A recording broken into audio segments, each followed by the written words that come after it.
Seli ti soda zari ka. Kita korek ini jera. Haga tak cara. Karafu yu kopi lah tuan najur marah yu deh usbeca.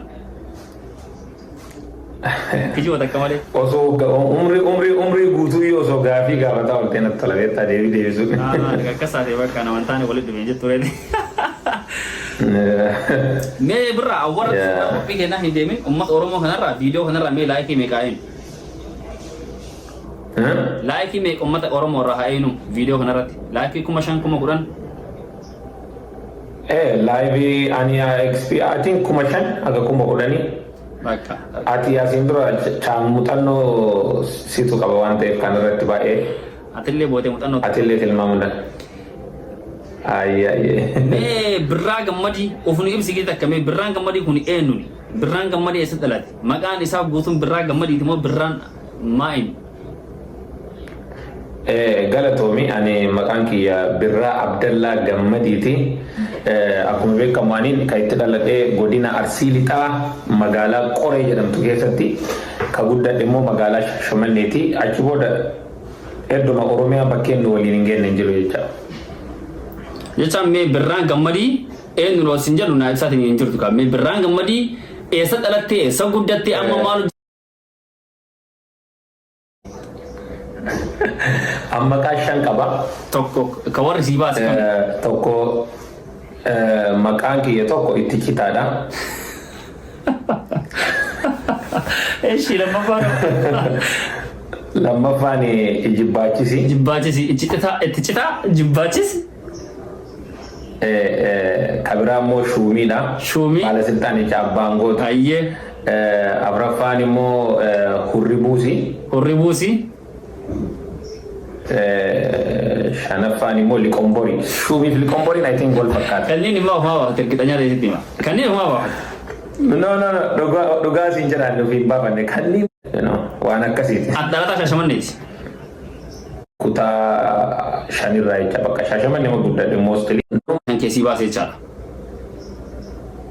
No obboleessa kiyyatu naa baase. Warri kiyya maqaa baay'ee Mahammad illee maqaan kiyya baay'ee jira. Garuu normally official name kiyya ka ani ittiin baradhe ID kiyyarallee ka jiru Birraadha jechaadha. Okay.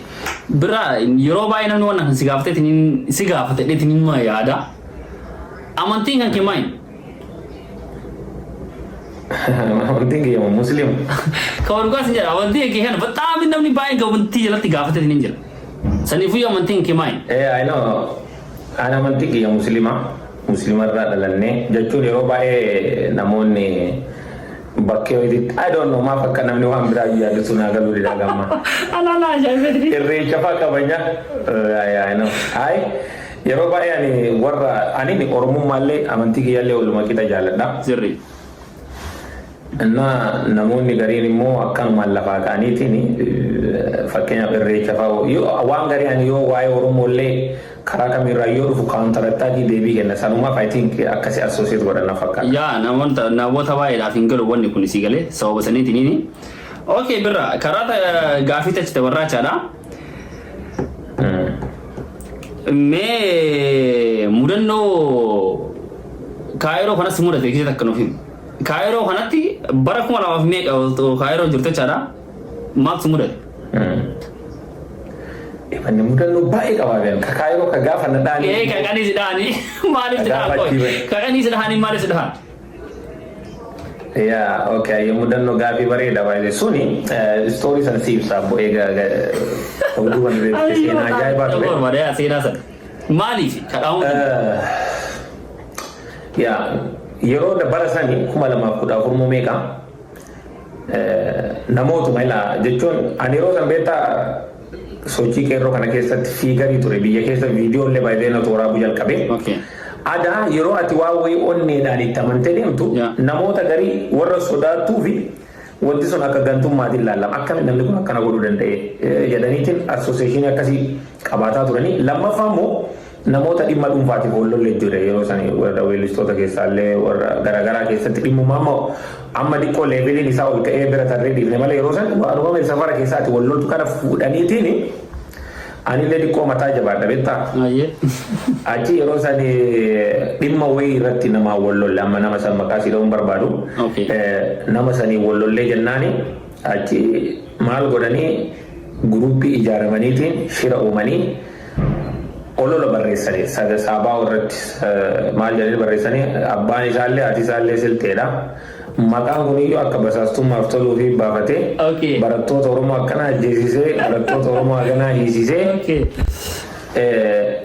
jedhaniitiin barreessanii bakka wanna godhan. Anillee yeroo san dookumantarii dhaqee wajjisiisee ture naannoo keenyatti warri keenya nama abbaan kiyya hudugaa haati tiyya xiyyoo jechuun yeroo tokko tokko keessattuu naannoo keenyatti namni gosaa balbala ol beeka. Anama cheenii wal qabata. Atama fakkeenyaaf gosti kee maali?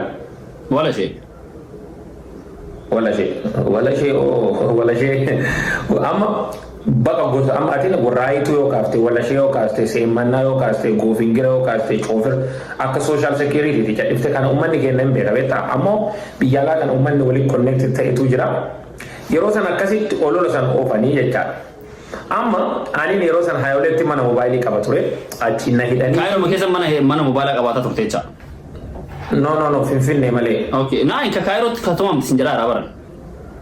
Qola achirraasii kaafee seenaan isaa Itoophiyaa. Aha Itoophiyaa irraa ka'eedha wanni sun. Itoophiyaa irraa ka'ee yeroo san saabaa onfa sagalee basaasuudha bakka argametti tarkaanfiin irratti fudhatamu baay'eetu jedhamee ture. Okay naagalee rashiyam.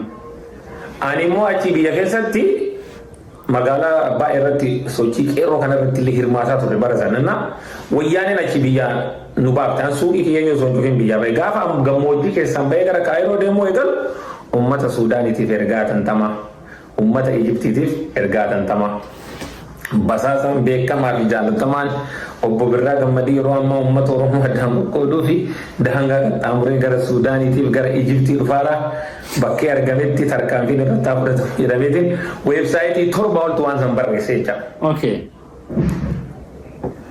Innaan akkasi Kaayiroo galeetiin ammaani ji'a tokko meeqa tureetiin lafallee baradhee bikkoo bayyanadhe amma hiriira Oromoon hiriira qablennaan anillee hiriira ba'uuf dhaqe.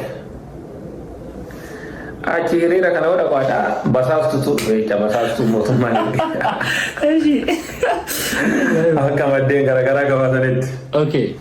Amma kanuma keessa ijoollee wayillee guruupii yeroo sanii wal dorgommii ture kaawaa fi abbaa maalii dhimma alaabaa irratti illee kompiiteeshinii keessatti ani immoo waan sanniin hin beeku beektaa yeroo biyyaa dhuftu san hin beektaa miree maandiseetii akkama namni safaraa wal qood maalii irraa quban qabdu ati. Innaan achi dhaqee hiriira keessa dhaabadhu gurbaa tokko mucaa sanaa namaa gammaayyuu yaadadhu gurbaa tokkotu dhufee akka nama jidduu mataan na bu'e na dhayalchi anillee ofirraa yeroo dha'u. Uummanni hiriira martee achi gana achi poolisii Masriititu achi addana baase achi jara keessaa. Ani hin jiraayu viidiyoon gabaabduun. So ololuma san irraa kaateetiin warra akka kun tubboo namni beekaniin akka kun tubboo ka bishaan illee uttinatti bishaan yaasu jira. Ka zayitii illee uttinatti zayitii yaasu jira. Namni sammuu qabu immoo diqqoo waa wayii na lanfata jechuun. Wow ati dura galliqimsin dura teestii godhu qabdan. Osoo waan tokko hin hubatin bakka kuni kamul ismaali beeta osoo waan tokko na xarreen galliqimsu jecha waligala mataa dubbii.